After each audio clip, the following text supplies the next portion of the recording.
ಒಂದು ರಹಸ್ಯಮಯ ice cream truck ಅಕಸ್ಮಾತ್ ನೀರಿನಿಂದ ಹೊರಬಂದು ಕರಾವಳಿಯಲ್ಲಿ ಕಿಚ್ಚಾಕುತ್ತಾ ನಿಂತಿತು.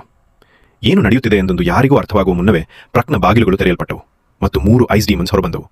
ಅವುಗಳಲ್ಲಿ ಒಂದೊಂದು ತಕ್ಷಣವೇ ತೀಕ್ಷ್ಣವಾದ ಐಸ್ ತುಂಡನ್ನು ಬಾಸ್ ಕಡೆಗೆ ಎಸೆದಿತು. ಜಾಕ್ ಕೂಡಲೇ ಬಾಸ್ ಅನ್ನು ತಳ್ಳಿ ಪಕ್ಕಕ್ಕೆ ಸರಿಸಿದನು. ಆ ಐಸ್ ತುಂಡು ಅವರ ಹಿಂದೆ ನಿಂತಿದ್ದ ವ್ಯಕ್ತಿಯನ್ನು ತಟ್ಟಿ ಅವನನ್ನು ಕ್ಷಣಾರ್ಧದಲ್ಲಿ ಐಸ್ ಪ್ರತಿಮೆಯಾಗಿ ಮಾರ್ಪಡಿಸಿತು. ಈ ಡೀಮನ್ಸ್ ಬಾಸ್ ಅನ್ನು ಕೊಲ್ಲಲು ಬಂದಿವೆ ಎಂದು ಅರಿತ ತಕ್ಷಣ ಮ್ಯಾಲ್ಕಮ್ ತನ್ನ ಜನರಿಗೆ ಓಡಿ ಹೋಗಲು ಆದೇಶಿಸಿದನು. ಆದರೆ ಅವರು ಎಲ್ಲಿಗೆ ಓಡಿದರೂ ಐಸ್ ಡೀಮನ್ಸ್ ಅವರನ್ನು ಸುತ್ತುವರಿದವು. ಅವುಗಳ ಶಕ್ತಿ ಅಷ್ಟೊಂದು ಭೀಕರವಾಗಿತ್ತು. ಅವುಗಳ ದೇಹವನ್ನು 2 ಭಾಗಗಳಾಗಿ ಕತ್ತರಿಸಿದರೂ ಕೂಡ ಅವು ತಕ್ಷಣವೇ ಮತ್ತೆ ಒಂದಾಗುತ್ತವೆ, ಅಮರರಂತೆ. ಅದೇ ಸಮಯದಲ್ಲಿ ಜಾಕ್ ಒಂದು ಡೀಮನ್ ಅನ್ನು ಬಿಸಿ ಗ್ರಿಲ್ ಮೇಲೆ ಹೊಡೆದು ಕರಗಿಸಲು ಪ್ರಯತ್ನಿಸಿದನು. ಆದರೆ ಡೀಮನ್ ತನ್ನ ಕರಗುತ್ತಿರುವ ತಲೆಯನ್ನು ತಿರುಗಿಸಿ ಜಾಕ್ ಅನ್ನು ನೀರಿಗೆ ಎಸೆದಿತು. ಇದೀಗ ಮಾಫಿಯಾ ಬಾಸ್ ಸಂಪೂರ್ಣ ಒಂಟಿಯಾಗಿದ್ದನು. ಅವನು ದಯ ಕೇಳುವುದನ್ನು ಬಿಟ್ಟರೆ ಮತ್ತೇನೂ ಮಾಡಲಾಗಲಿಲ್ಲ. ಒಂದು ವೇಗವಾದ ಕತ್ತಿ ಹೊಡೆತದಲ್ಲಿ ಐಸ್ ಡೀಮನ್ ಅವನನ್ನು ಕೂಡ ಐಸ್ ಪ್ರತಿಮೆಯಾಗಿ ಮಾಡಿತು. ಇನ್ನೊಂದೆಡೆ ಉಳಿದ ಡೀಮನ್ಸ್ ಜಾಕ್ ಅನ್ನು ಬೆನ್ನಟ್ಟುತ್ತಲೇ ಇದ್ದವು. ಒಂದು ಡೀಮನ್ ತನ್ನ ಐಸ್ ಕತ್ತಿಯನ್ನು ನೀರಿಗೆ ಪಾರ್ಟ್ 2 ವಿಡಿಯೋಗಾಗಿ ನಮ್ಮ ಚಾನಲ್ ಅನ್ನು ಸಬ್ಸ್ಕ್ರೈಬ್ ಹಾಗೂ ಲೈಕ್ ಮಾಡಿ. Thank you.